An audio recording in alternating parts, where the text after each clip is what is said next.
कन्या विद्याधन किसने दिया था? बेरोजगारी भत्ता किसने दिया था? लैपटॉप किसने दिया था? शिक्षा वो शेरनी का दूध है जो जितना पिएगा उतना दहाड़ेगा। ये एम्बुलेंस किसने दिया है बताइए हमको? क्योंकि 100 नंबर किसने दिया था?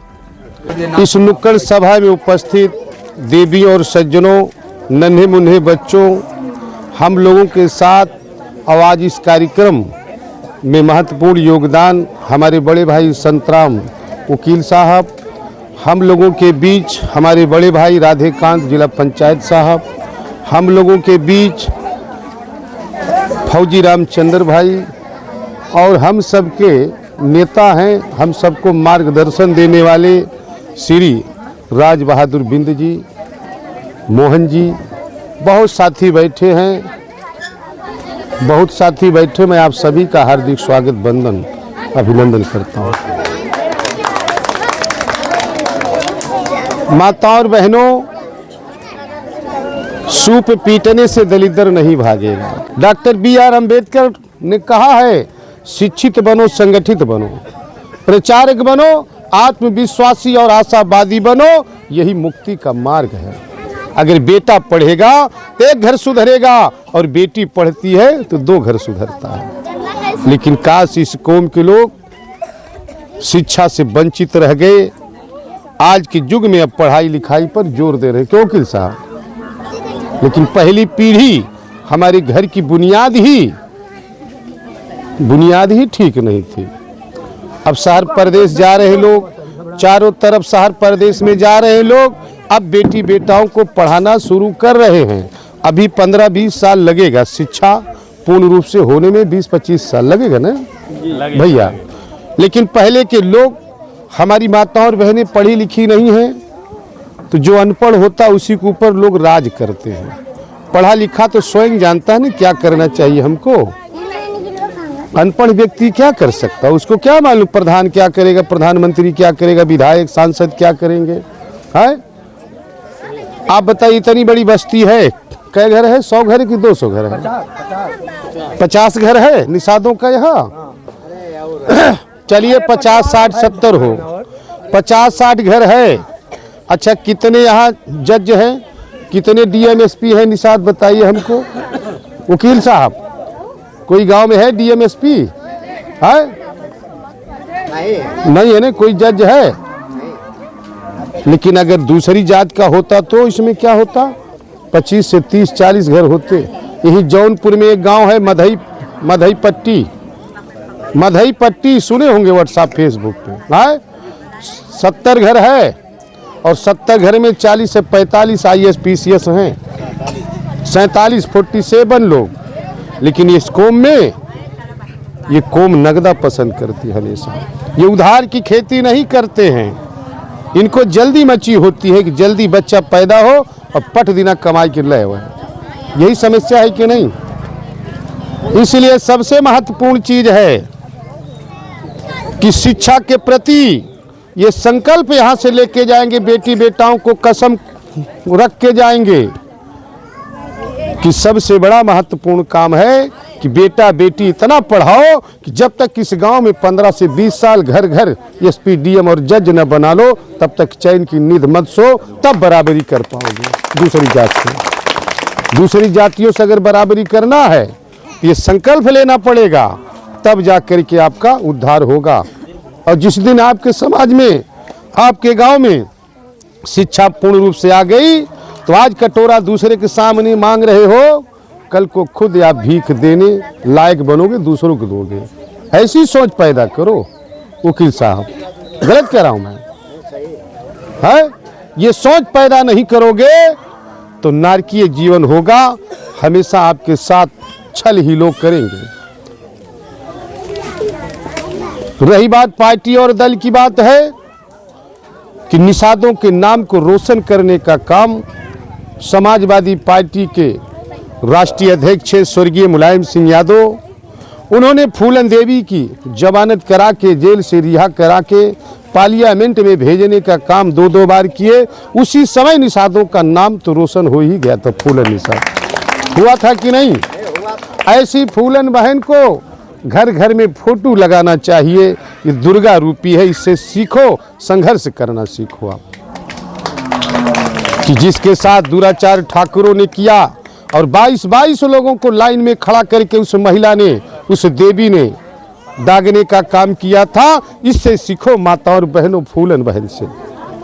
ऐसे निषाद परिवार को फूलन बहन का फोटो घर घर में लगाना चाहिए कि नहीं, जरा बताओ हमको। कितने लोग मानते हो इस बात को, जरा हाथ खड़ा करके बताओ। सही कह रहा हूँ, गलत कह रहा हूँ?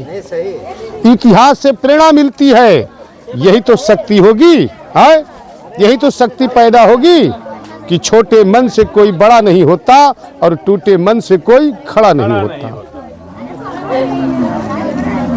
इसलिए माता और बहनों, देखिए एकता में बल होता है, एकता में बल होता है। आपने देखा होगा झाड़ू सबे बटोरे लो, झाड़ू में जब गांठ लगी होती है तो कूड़ा बटोरने का काम करता है। वही झाड़ू से जब गांठ टूट जाती है तो स्वयं को वो कूड़ा बन जाता है, फिर दूसरा झाड़ू उसको बटोरता है। ध्यान देना, एकता में कितनी बड़ी शक्ति है। 10 लोगों की लाठी एक आदमी का बोझ होता है कि नहीं। एक आदमी ठेले पर अंगूर ले रहा था, 80 रुपया किलो खरीदा जो गुच्छे में था, और झोले में रखने के बाद उसने पूछा कि भैया ये टुकड़ों में जो रखा हुआ है इसका क्या रेट है। बोला इसका रेट 40 रुपया है। बोला क्यों 40 रुपया है, ये भी तो अंगूर वो भी अंगूर। बोला फर्क यही है, थोड़ा सा फर्क है कि बंधा हुआ गुच्छा है इसलिए इसकी कीमत 80 रुपये है, ये बिखरा हुआ है इसलिए इसकी कीमत 40 रुपया है। ये निषाद परिवार और पीड़ित परिवार ये बिखरा हुआ है इसलिए इसकी कीमत आधी आंकते हैं लोग। क्यों कमल जादूगर बाबू, सही है गलत है? अरे संगठित हो जाओ, संगठन उससे सीखिए। आपने मधुमक्खी के छाते को देखा होगा, अगर इतने साथी हैं, अगर एक चिक्का मार दिया जाए तो सबको बिना बेधे, माने बिना बिनले जाए दे है।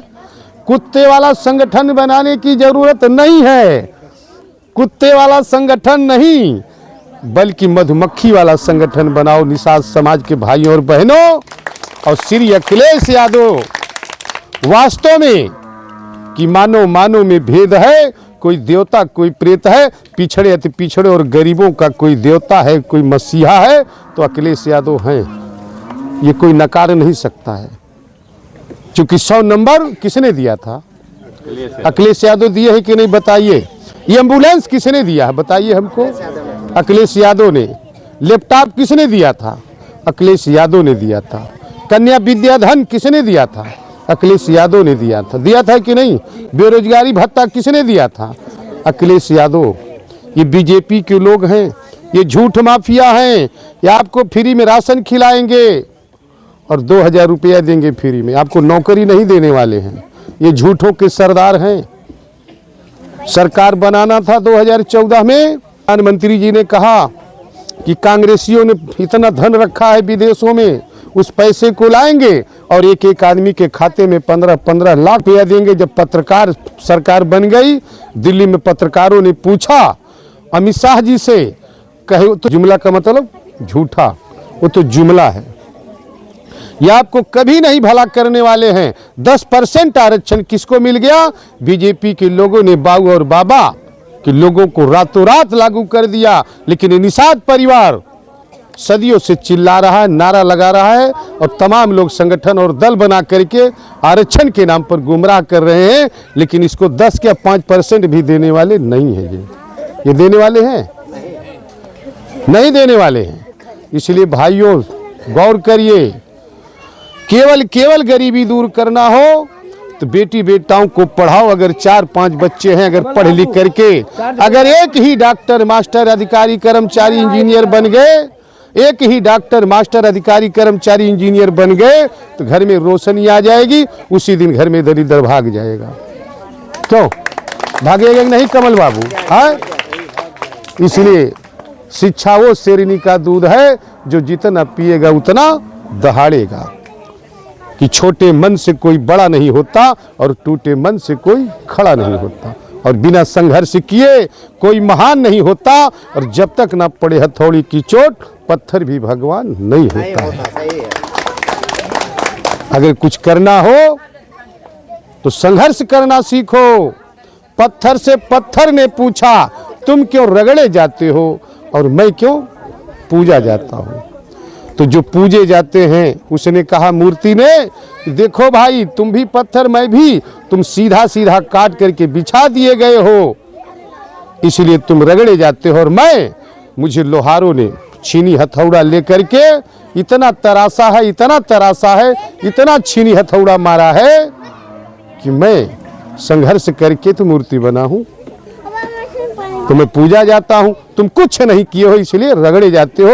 ये निषाद परिवार क्या है?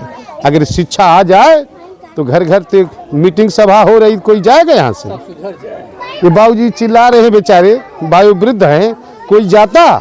जो पढ़ा लिखा हो महत्व समझेगा ने, पढ़ा लिखा ही जानेगा। जो बेचारे जाहिल हैं, क्या मालूम है क्या बोल रहे हैं, कौन बाबा साहब था, कौन फूलन देवी है। उनको तो गल्ला और पैसा नजर आता है कि नेताजी कुछ दिए हो। क्यों वकील साहब, गलत बोल रहा हूँ? इसलिए माताओं और बहनों, आप लोग समझिए कि माँ बाप ही ब्रह्मा विष्णु महेश होते हैं। माँ बाप ही ब्रह्मा विष्णु महेश होते हैं और पत्नी का पति ही परमेश्वर है, वही भगवान है, कोई दूसरा नहीं है। और जिस घर में माँ बाप हंसते हैं वहाँ लक्ष्मी स्वयं चली आती है, और जिस घर में साफ सफाई रहती है तो वहाँ लक्ष्मी का निवास होता है कि नहीं।